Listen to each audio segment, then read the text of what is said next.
Generally देखा जाता है कि वो अपने जो निवास है कालीघाट से प्रेस कॉन्फ्रेंस करती है, लेकिन 3:30 बजे का टाइम दिया गया है जब वो फ्रेम हम सब आज तक के दर्शकों को दिखा पाएंगे।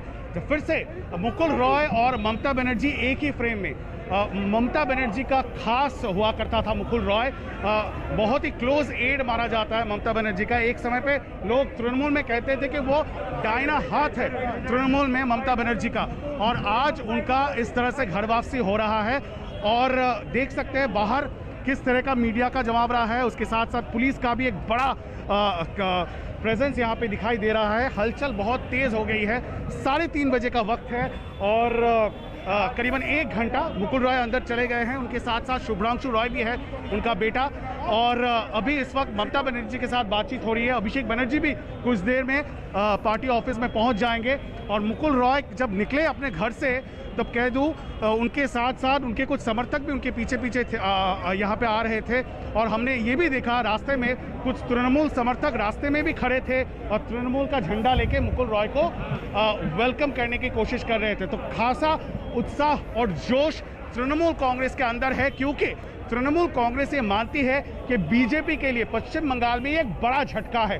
क्योंकि अगर आप याद रखें 2017 में जब मुकुल रॉय तृणमूल छोड़ के बीजेपी गए थे, तब से जिसे कहा जाता है फ्लड गेट सा खुल गया था और एक से बढ़कर एक ताबर तृणमूल के नेता बीजेपी चले गए। वो शोभन चैटर्जी, सब्यसाची दत्ता, राजीव बनर्जी कुछ महीने पहले गए चुनाव से पहले, सोनाली घोष जो डेप्यूटी स्पीकर हुआ करते थे विधानसभा में, वो भी चले गए। और अब एक एक करके सब ये मैसेज देने की कोशिश कर रहे हैं तृणमूल को कि उनको गलती हो गई थी, ये डिसीजन उनका गलत था, वो माफ़ी मांग रहे हैं। शुभ्रांशु रॉय ने कहा कि पॉलिटिक्स में कुछ भी इम्पॉसिबल नहीं होता है। जब अभिषेक बनर्जी से उनकी मुलाकात हुई अस्पताल में, सोनाली गुहा ने चिट्ठी लिख के कहा, ये गुहार लगाई कि मुझे क्षमा कर दीजिए। दीपेंदु बिस्वास तृणमूल के एमएलए हुआ करते थे, फुटबॉलर, उन्होंने भी चिट्ठी लिख के कहा गलती हो गई है, आप वापस मुझे तृणमूल कांग्रेस में ले लीजिए। और 2 चीज़ें देखने को मिल रहा है बीजेपी के अंदरूनी इस वक्त जो इक्वेशन है, बीजेपी के जितने भी नेता हैं जो तृणमूल से बीजेपी ज्वाइन किए थे, वो तृणमूल कांग्रेस के साथ जुड़ने की कोशिश में है। और बीजेपी के जो समर्थक है, जो ग्रास रूट लेवल वर्कर है, वो इस वक्त बहुत ही एक प्रिकैरियस सिचुएशन जिसे कहा जा सकता है उसमें है। क्योंकि बहुत सारे ऐसे समर्थक हैं जो पब्लिक अपॉलॉजी दे के तृणमूल के साथ जुड़ रहे हैं, और बीजेपी की ओर से ये बार बार कहा जा रहा है कि उनके समर्थकों के ऊपर हमला हो रहा है। और कुछ देर में हम देख पाएंगे कि अभिषेक बनर्जी भी शायद अंदर घुस जाएंगे पार्टी ऑफिस का। 1 घंटे का समय उन्होंने लिया है। तृणमूल सुप्रीमो ममता बनर्जी के साथ मुकुल रॉय का इस वक्त बातचीत अंदर चल रही है।